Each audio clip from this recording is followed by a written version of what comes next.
So, a month before Beyond Light, I did a predictions video on the narrative and the gameplay of what I think will happen in Beyond Light. And that was pretty cool, of course. I know some of it didn't come true, but it was definitely intriguing to look at it because we had Stasis, Deep Snow Crypt, so much stuff.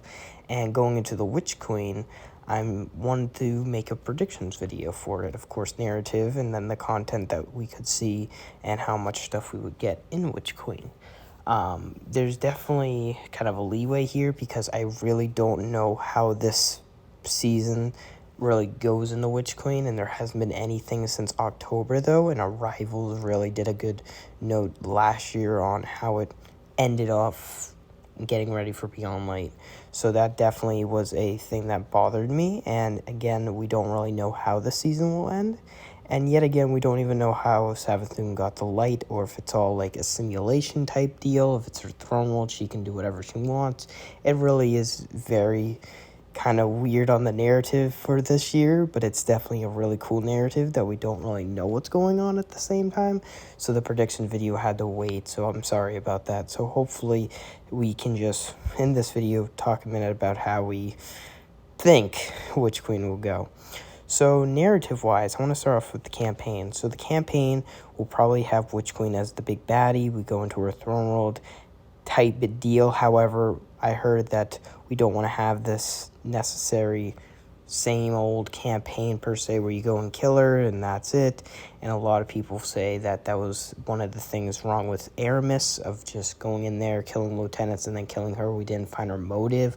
We didn't find out what she was really getting at, and she was just more just a pawn from the darkness. However, yet again, that was the start of a new era when Beyond Light started for the dark to come into this universe, so I could definitely see the leeway there. But now going into almost a year in, we definitely want Savathun to be built out more of, say, in-depth character, finding the motive and all that. So easily you could say that Savathun is not going to be just, oh, we're going to go and kill her and then that's it. There's definitely going to be a huge campaign probably on how she was with her family, how she was with other people like Oryx maybe, and just her motives in general and like what her plan was. And if there's consequences for killing her or consequences for having something happen. So, of course, another thing is plot twist. We saw a huge plot twist with Forsaken, of course, Uldren's Hub being resurrected as the Guardian, and if you didn't play Beyond Light yet, sorry, sort of breaking news, but that Clovis Bray was Banshee. Now, we could definitely see a plot twist here where maybe Savathun has some kind of little backup plan. However, yet again, we don't really know what the plot twist will be, and it's definitely going to be very interesting to find out what it is.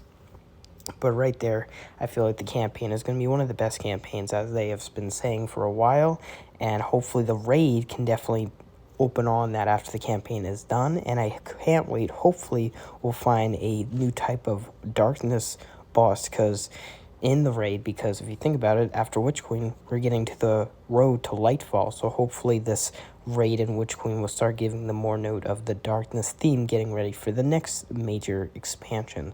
So I think the campaign and raid is going to be excellent, and I'm thinking around some good strikes there and there, so I'm thinking hopefully 2 strikes in the Witch Queen. I really was hoping actually for 3, but at the same time, if we're getting all this stuff, Hive Guardians, everything, and with all the content that we are getting with like the glaives and Void 3.0 and weapon crafting and all that, I'm thinking just 2 would be good for me. But hopefully, if you guys have or other kind of types of goals that you think Witch Queen should hit, then let me know. But I was thinking 2 strikes.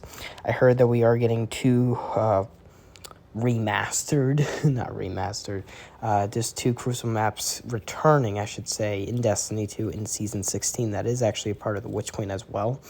And we are getting Gambit changes. So already we have like all the 3 playlists getting something this year, which is really good because Crucible didn't get really anything. So to see that we're getting strikes, that we're getting some kind of Crucible maps, and get Gambit changes, we can see something good. However, I do think with the Witch Queen or the Year 5 should bring at least 1 Gambit map or 2 Gambit maps. Gambit maps are definitely something necessary for the Witch Queen. But definitely just like weapon crafting in Void 3.0 and the glaive, like all those awesome things that this expansion definitely stands out, and I'm really psyched for, and I can't wait to see that in just the game itself. It's going to be definitely really cool.